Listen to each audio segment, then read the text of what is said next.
San Diego Assemblywoman Lorena Gonzalez is reintroducing legislation to ban discrimination in mixed-income housing developments. This subject receiving a lot of attention in San Diego in recent years as the proposed East Village development, Pinnacle Pacific Heights, wanted to separate low-income renters from those paying market rates and deny them access to amenities such as the pool. And we are joined now by Assemblywoman Lorena Gonzalez. Lorena, welcome. Thank you. Thank you for having me. So tell us about this. I don't know what you would call it, a new rendition, but it's got a different number, AB 491. Yeah, we introduced a similar bill last year, but because of the pandemic, most of the bills that were going through the legislature kind of had to be put on hold. So we reintroduced it to talk about the need to ensure, as we're encouraging and even incentivizing mixed income housing, that we're treating people fairly, that we're not creating a caste system when it comes to somebody's house. Now, Pinnacle wanted to, and I'll use them as an example, but we are talking about a bill that would have a much broader effect, this whole concept of mixed-use housing. They wanted to build a separate building and have that be the affordable building and then have the other building for market rate payers. What was wrong with that? That's still, in your mind, considered mixed use, so to speak?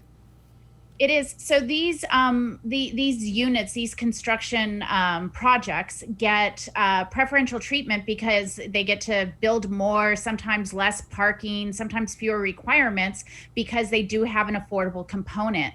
But when they put two things side by side and don't truly integrate it and make it like two different worlds, and you can imagine if you're the kid who lives in the affordable housing and your friend lives in the market rate housing and you can't even access the same floors, that's not exactly a mixed income project. And so we want to make sure if they're getting the benefits that we just keep increasing the incentives to have more affordable housing in the same project, that they are treating the future occupants of that project the same. We can't have just a segregation of individuals. It doesn't really cut the right way for us. Gotcha. My understanding is, though, that this affordable housing could be built within a mile of the project that the developer is working on.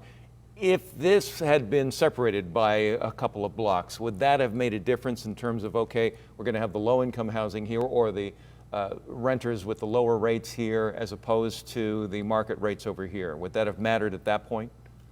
Well, our bill specifically deals with when it is one project combined together. However, that is an ongoing issue as well. And so I think that that's something that we look at in the future. What we're trying to avoid is something that we saw out of New York City, actually, quite a few years ago as well. And we've seen it up and down the state, some proposals, and that's this idea of a pour door, where actually some residents come in through a separate door. They have separate amenities. And if it's in the same structure, I think all of us feel a little uncomfortable with that. I think when we're talking about being able to build market rate and a mile away affordable units, those are two different structures, and this bill doesn't apply to those. So what is the next step for Assembly Bill 491? Well, the bill will have to be heard in housing, most likely. It has to be referred to a committee. I assume it'll be housing. It could be judiciary, depending on the rules committee. That'll come in mid-March. And then hopefully if it passes through that, we'll see it on the floor of the Assembly before May.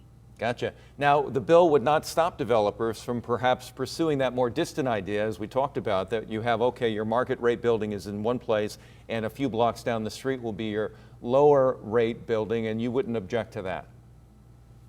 Well, that happens now, and obviously the most important thing, I don't want to dissuade anyone from doing affordable housing, and so obviously we want to encourage affordable housing, but what we're trying to get rid of is something that we've seen in plans up and down state, and this idea of a pour door on the same project, which I think most people, if you really sit and think about it, get very uncomfortable with that idea, uncomfortable with the people who are forced to live there under a different standard. I think none of us feel comfortable. We all know that the same developer may create multiple projects in different areas with different amenities. That's normal.